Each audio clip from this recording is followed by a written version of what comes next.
Sometimes I'm painting and then I see an old piece of mine which really inspires me. And as you can see, I've done quite a few layers already on this piece, or under layers, so that the canvas has some colour on it that I can then work with on top of. And I've looked at an old, really small painting of mine, and I've decided to use that as inspiration on this piece.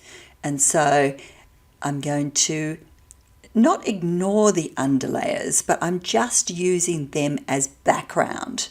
And I'm going to use some glaze, some colours on top so that you can still see the marks underneath, but they become texture as opposed to anything definite. So I'm just putting in some light pinks and some bright pinks at the moment to try and form the composition.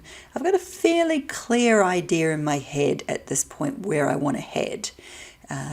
Surprises happen along the way, but I do know the composition I'm working with, so I'm just going to play and let it develop across this very large piece. I'm not working from a palette, I'm actually working from little pots. And I use my little pots as if they were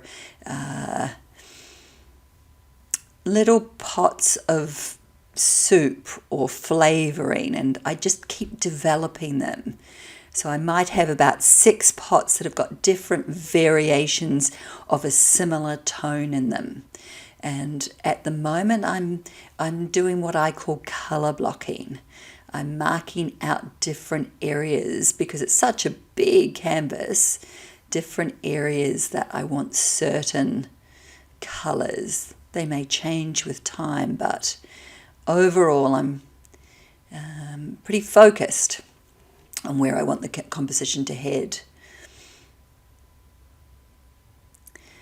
I have paint jams happening all the time. This piece was originally a piece that I used as an advertisement for my paint jams, and then I've come over the top of it. It's a very large piece of canvas, but you're quite welcome to join me on my paint jams. I do them every month or every couple of months. So sign up for my newsletter if you want to be part of it. We come together from all over the world and we paint together. It's just a great time. We're all in our studios on our own. It's a great time to come together from all over the world and paint at the same time. So I'd really love you to join me. If it's at a strange time for you and you can't paint, then just watch along. Watch other people painting, watch me painting. So at the moment I'm coming over the top with a little bit of spray paint just to kind of get the looseness in some of the marks underneath. There's quite a bit of spray paint happening in the background on this piece. I enjoy it for the grungy feel that it brings to some of the layers. Sometimes I have it as the under layer and sometimes I bring it right on top. And you might have noticed that I brought on quite a bright yellow, goldy yellow colour. I like putting some of these brighter colours sometimes, some of those yellow colours into the background, knowing that they'll form part of the colours but won't be as impactful as they are on these early layers. When you're working large, it's good to get big brush strokes. I will work with quite large brushes to kind of cover quite a big area. I love those creamy tones that I just brought over the top there, using that gold underlayer but bringing in some more creams and greys just to form some more of the composition that I've got happening. I've definitely gone for a flower composition here. I love flowers. I love abstracted flowers and what they mean to me, which is this feeling of joy, but also wildness. I love the free feeling that wild flowers or bright flowers give me. If I do paint them in a vase, I like the feeling of the flowers being bigger and overflowing and breaking out of the container that holds them. It's like an expression of the feminine not being contained, and it is a theme that's in a lot of my work. At the moment, I have an artist mentorship. I do it most years, not every year, but I am currently running an Art and Soul, which is again a group of artists from all over the world that I'm mentoring through 6 months. And part of that is finding your why. What's your why as an artist? And when you do find those meanings, for instance, that freedom and that wildness that the flowers represent for me, when you find that reason for in your work, it helps you have clarity, particularly if you're an abstract painter like I am. It's good to have an understanding of your reason. It may not be apparent to the viewer, or it may be apparent. It's a feeling that your audience gets as opposed to a mental understanding. And when you know your why, you can put it into your work. That's something that we're working through in Art and Soul. And if that is something that you're interested in exploring, then I do open Art and Soul for new students in around about August every year. If I'm running it in a particular year, then that's when I do call in artists that are interested in finding out more the underlying. It's art and soul, so there is a real soul piece, an underlying feeling. What's stopping you creating? What stops you getting in the studio? What's your meaning behind? As well as the idea of showing up. What stops you maybe creating the most authentic, vulnerable art that you possibly can. I'm just developing. I knew I wanted this to be an explosion of pink, which again is a bit of a it's something that I love as a full expression of the feminine. For me, pink it's quite rebellious in some ways. And it's very vulnerable for me as a colour to be loud and bright in pink. Can be quite exposing. I find it quite an exposing element of my work. So I'm slowly working the composition in here with the brights and getting that balance of bringing some lights next to the brights and some darks in there, so that you're getting that change and that contrast, so that when you look at the painting, it stands out. Something stands out to you. You want to know more about it. And with that, I also change up my brushes so that I get different marks in the colours. The colours might be all quite similar, but then it's the brush marks that really make the difference. Here I am just getting rid of some of the drips. Sometimes I intentionally put drips in, and sometimes they happen when I've got it up on the wall and I don't particularly like them, so I might use them just as texture.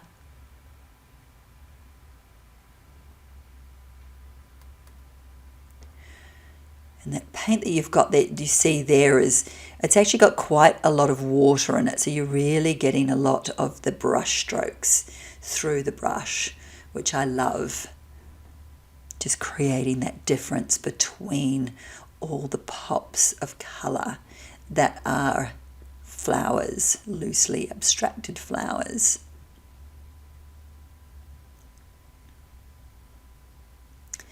And I know I want them to be quite an explosion of a similar colour of flowers. I don't want a big, even when I buy flowers myself, I tend to stick with a similar colour. I love one color a lot. So I'm going to stick within a similar family, and within that, as you can see there, I've brought in a darker purple color to get a little bit of change between the flowers, but they are still within that pink, purple, mauve family. And that's where you can see I've got lots of drips happening there that I will address at a later point. Just wanting to get some good deep colours in.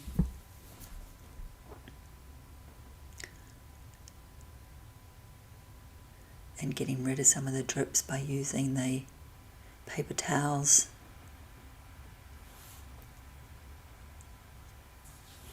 You know, when you are creating, have a lot of tools around you so that you're not using the same ones, so that you can bring in lots of different things to create different marks. I often find that if my painting's not working, often I've just been using the same brush, and that's limited the marks that I'm getting. Just mixing up some new colours, getting some more colours on there, a lighter pink next to that dark purple colour, bringing in a light pink for contrast.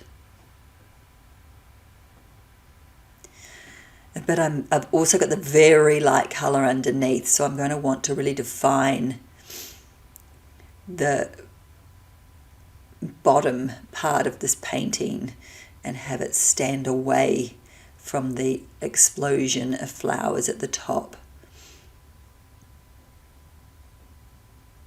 The reference that I've used for this piece didn't have any kind of container at all. It was just sitting on a very light background, and I liked that about it. It was a tiny little piece, so I used it and thought, can I make this even bigger, not knowing if it was going to work. But I'm really happy with how it's developing. Getting the greys and the creams in that bottom part of the composition.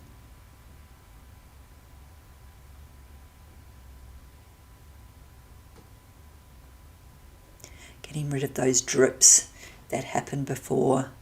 I know I don't really want the drips happening. And then as you can see at the bottom, I've got these neutral colours, and I'm just subtly changing them up to make them a little bit more interesting, using a scraper to get some of the bottom texture in there. So even though it is quite a neutral colour in the bottom half of the painting, there still is lots of texture happening. Just a little bit of a yellower colour in that grey, just to brighten it up a little bit. I use a lot of water. I use a lot of water in my acrylic paints. I actually prefer water to using mediums. I like the consistency. That often creates a lot of drips for me, so I have to deal with that. But I just love the consistency of paint with a lot of water in it.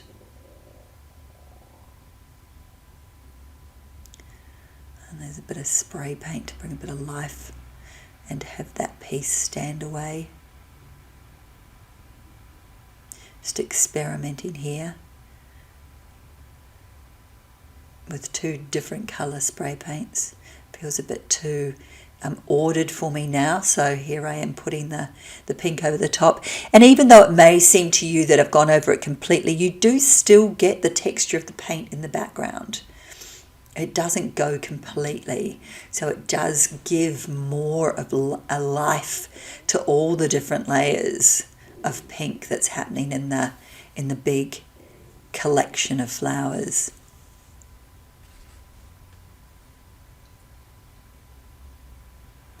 I do have three courses that you can buy called my Unapologetically Pink series. It's me painting through three specific pink paintings to give you an idea. They're smaller than this, a lot smaller, and they just give you an idea of, okay, how do I go about it? What is the exact steps in creating a composition? So you can see the finished painting before you start painting it yourself. And it can be a good way to just get an idea of the behind the scenes of how I paint. So they're always available and on my website. It's the Unapologetically Pink series, and there's 3 courses there. You can buy them individually, but I often do have them available as a bundle at different times in the year. And I've really got the composition happening now, so it's just about getting the balance for me between the different flower colours and it feeling like it's alive and that the painting feels complete. And it doesn't at the moment. I will, even when this finishes and you see the finished product, I bring in just a very few lines into the flowers once it was down on the ground, and I couldn't do it while it was up on the wall.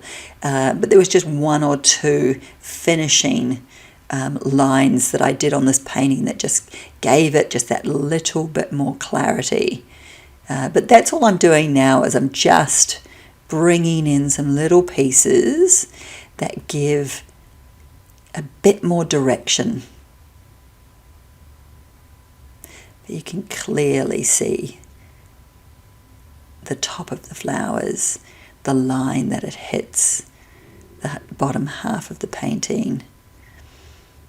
And when you do have a big area like that bottom half, and it's quite monotone texture, I make sure I put in a lot of texture. So it is still interesting, even though it takes the secondary part of the painting. It's not the focal. Really, the whole top half of the painting is, one big focal piece in itself. I'm just bringing on a bit of oil pastel and one of my favourite colours, which is a dusky purple grey. Just bringing in those odd lines that bring a little bit of definition in. And that's a white oil pastel again. Just bringing some pieces in and then going over the top so you can just see them rather than being too much. They bring that texture and makes it interesting. These little pops of orange to pull the pink away. I think the sun definitely shone down and came through the top of the my studio, which is why it's really blown out a little bit. But you'll get a very clear picture of this painting right at the end when I've put it into an in situ, and the lighting is much clearer. You can see from that paint stroke there how much the light's shining on the paint. Still gives you an idea of how I'm going about forming this painting, this piece, these abstracted flowers.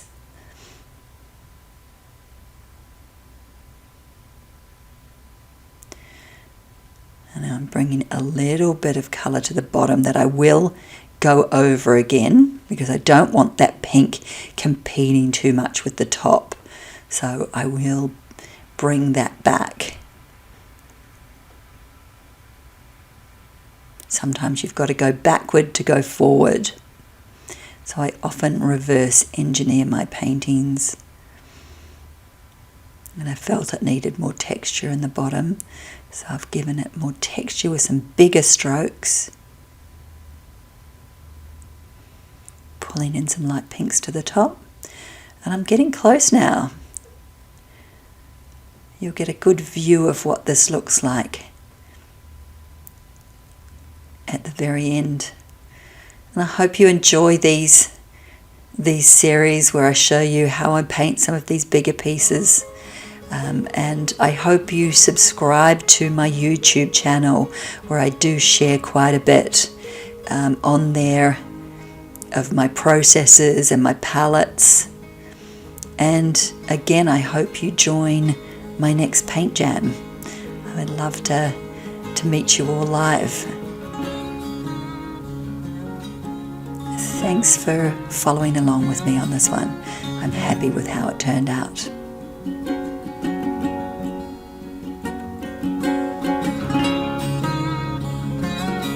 And other than my little couple of marks that I'll do when it goes down onto the ground, I think we're there. I'd love to know what you think.